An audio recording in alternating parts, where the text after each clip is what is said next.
voudrais partager avec vous aujourd'hui cette expérience particulière de Jésus lorsque l'Esprit de Dieu le conduisit au désert.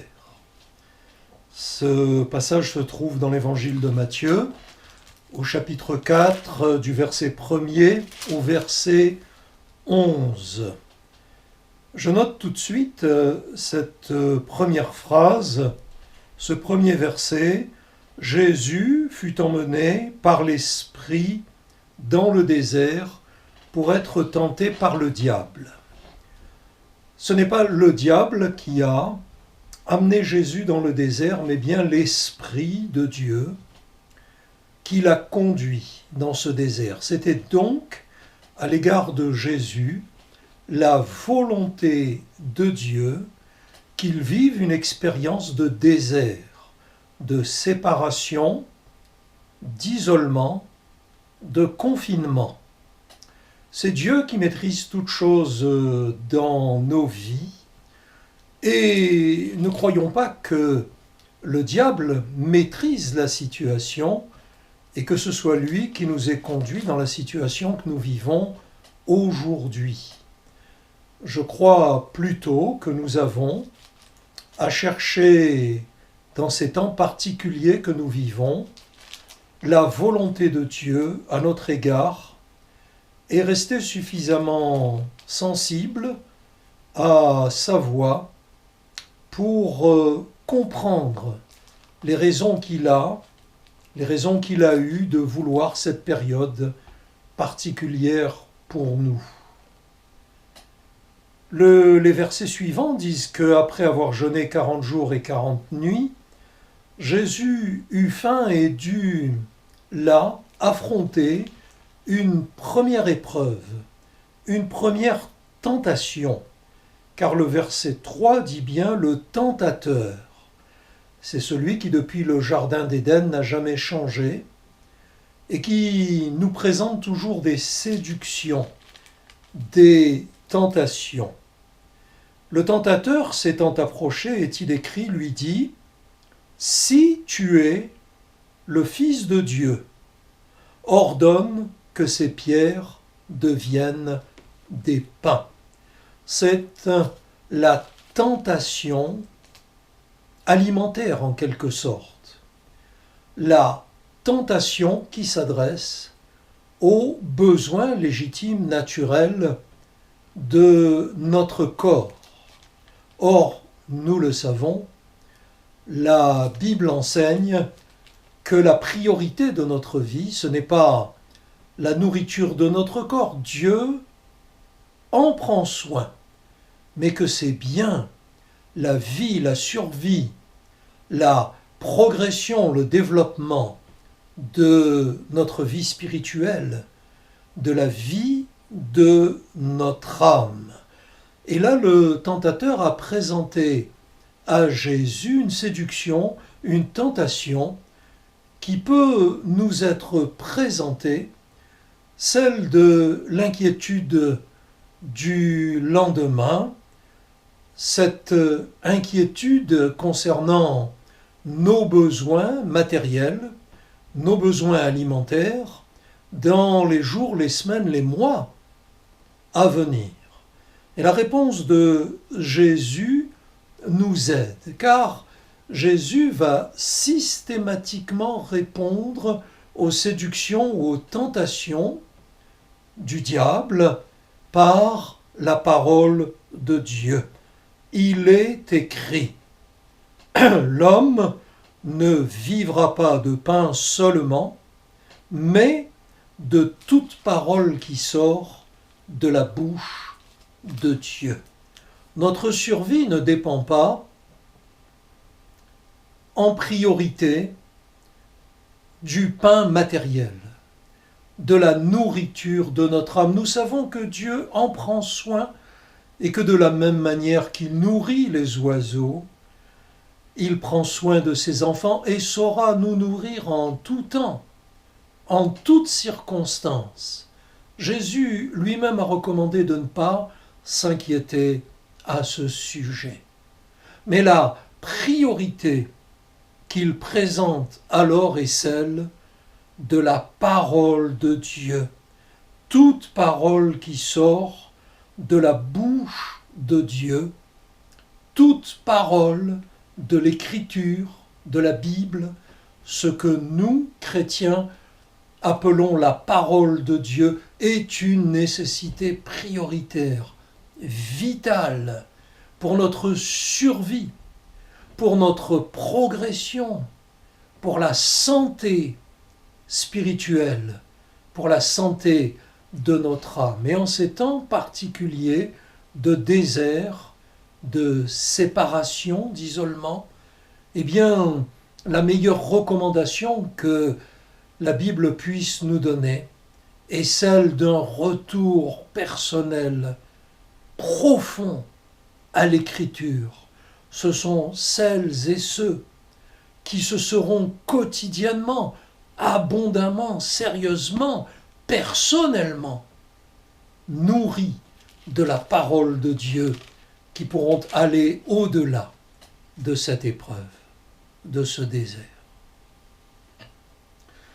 Le texte de Matthieu 4 dit ensuite que le diable transporta Jésus sur le haut du temple. Le temple était très haut. Et qu'il lui présenta là une deuxième séduction, une deuxième tentation, en ces termes. Si tu es fils de Dieu, voyez-vous, c'est toujours la même méthode, si. C'est pour insuffler le doute ou pour pousser à l'imprudence. Si tu es le fils de Dieu, jette-toi d'ici en bas, car il est écrit, il donnera des ordres à ses anges à ton sujet, ils te porteront sur les mains, de peur que ton pied ne heurte contre une pierre. Imaginez si Jésus était allé en haut du temple, et là, à la vue de tous, s'était jeté en bas et avait survécu. Oh, quel scoop, quel événement sensationnel aujourd'hui. Tous les médias s'en empareraient et en feraient leur une. En réalité, c'est la tentation du sensationnel. Et lorsque nous traversons les périodes que nous traversons, et surtout aujourd'hui avec cette immense facilité d'Internet, beaucoup de chrétiens malheureusement sont de site en site, de prophète en prophète, de docteurs autoproclamés en docteurs autoproclamés, d'annonce en annonce, voire même, on me l'a conseillé récemment, de rabbin en rabbin, soi-disant très au fait sur les questions de la fin des temps et de l'arrivée du Messie. Beaucoup de chrétiens, malheureusement, sont à la recherche du sensationnel, de ce qui est au-delà de ce que la Bible nous affirme. Mais le diable ne va pas hésiter pour cela à nous présenter des tentations appuyées sur les Écritures. Voyez là, dans le texte que nous lisons, il a cité un passage du psaume 91. Ce passage et ce psaume en lequel nous croyons, nous nous confions, ce psaume rempli d'assurance, d'espérance, ce psaume qui est notre refuge, le refuge de notre foi. Ce mot refuge revient souvent dans le psaume 91. Et tous ces sites et tous ces docteurs autoproclamés, tous ces prophètes autoproclamés, tous ces prédicateurs extrêmement médiatisés, n'hésitent pas à citer Daniel, à citer Ézéchiel, à citer l'Apocalypse, alors qu'en réalité, en vérité, il n'y a que la Bible qui nous soit suffisante pour nous éclairer concernant la volonté de Dieu. Concernant les temps que nous vivons, la Bible nous a prévenus. Concernant le retour du Sauveur, Jésus lui-même a dit que seul le Père connaît ses temps, connaît ses jours.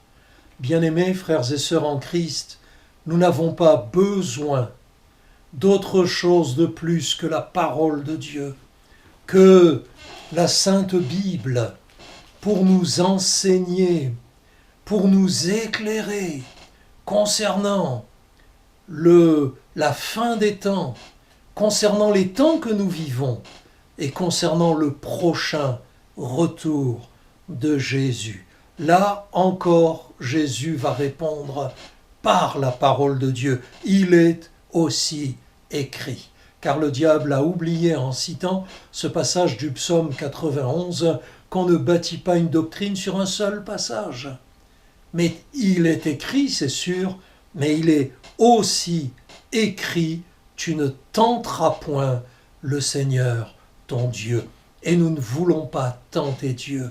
Nous voulons en rester à ce qu'il a lui-même estimé suffisant pour l'approfondissement, l'enracinement de notre foi.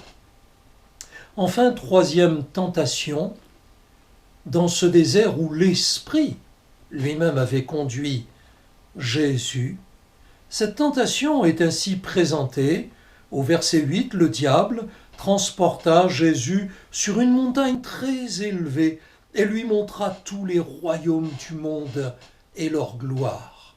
Et là, nous comprenons que Jésus a été amené sur un point de vue spirituel, parce que quand bien même nous serions sur cette terre, sur le mont Everest, nous ne pourrions voir tous les royaumes du monde. Là, du point de vue où le diable l'a amené, Jésus a une vue panoramique sur l'intégralité des royaumes du monde et sur toute leur richesse. Et le diable de lui présenter la séduction, la tentation en ces termes. Je te donnerai toutes ces choses si tu te prosternes et m'adores. C'est la tentation de la réussite ici-bas. C'est la tentation de la réussite matérielle.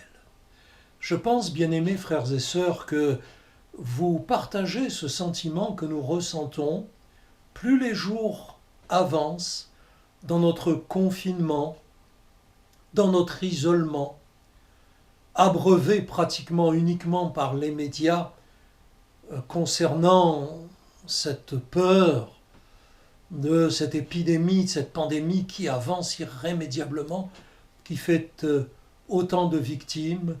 Plus nous avançons, plus en nous se développe ce sentiment du détachement des biens matériels.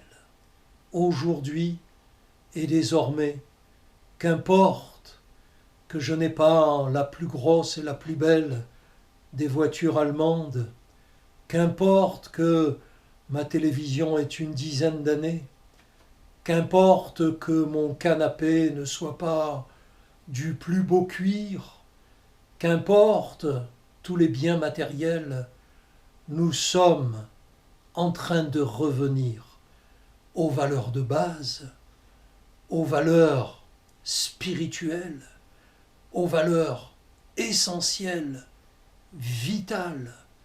Il nous faut réfléchir à ces choses, il nous faut les réaliser.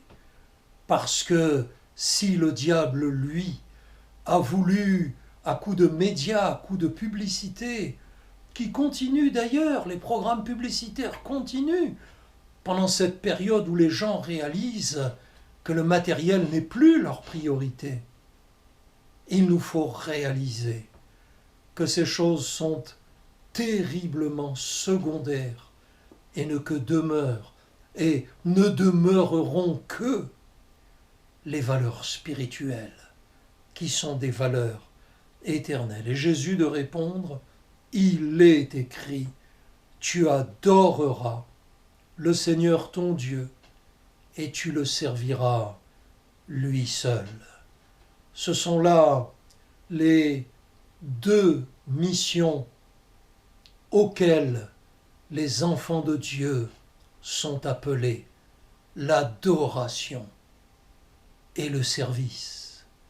Dieu a cherché par Jésus sur notre terre des adorateurs et des adoratrices, des hommes, des femmes qui le font passer en premier dans leur vie, des hommes et des femmes qui cherchent premièrement le royaume de Dieu et qui sont comme des autels élevés devant Dieu, présentant le sacrifice de leur corps, le sacrifice suprême de leur vie, l'adoration suprême. Il est le Seigneur, Dieu Tout-Puissant, la priorité de notre vie. Et puis le service, parce que même en ces temps d'isolement, de séparation, de confinement, en ces temps déserts, nous pouvons servir le Seigneur.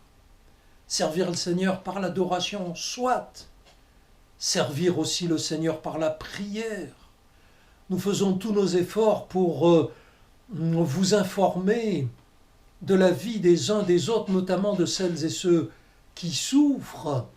Et nous nous découvrons chacune, chacun, un authentique ministère, un authentique service de prière, d'intercession auprès de Dieu pour que nos bien-aimés soient secourus, soient soutenus, soient délivrés, et leurs familles qui souffrent aussi. Et puis un service de témoignage. C'est l'occasion là non seulement de nous appeler, de nous écrire SMS, mail les uns les autres, mais c'est aussi l'occasion de faire savoir autour de nous, par quelque moyen que ce soit, ne serait-ce que notre disponibilité pour nos voisins, que nous sommes des enfants de Dieu, que notre espérance est au-delà, que notre Maître est Jésus-Christ bien au-delà de tout clocher, de toute étiquette religieuse serait-elle évangélique. Notre Maître est Jésus, nous sommes disciples de Jésus, c'est lui que nous servons. Je vous invite, bien-aimés frères et sœurs, en Jésus-Christ, à rechercher ce texte de Matthieu 4, 1 à 11 et de le méditer profondément. Il est rempli d'enseignements nous concernant chacun, chacune dans cette particulière situation que nous vivons. Je souhaite que Dieu vous fasse grâce en ces temps et de tout mon cœur, que Dieu vous bénisse.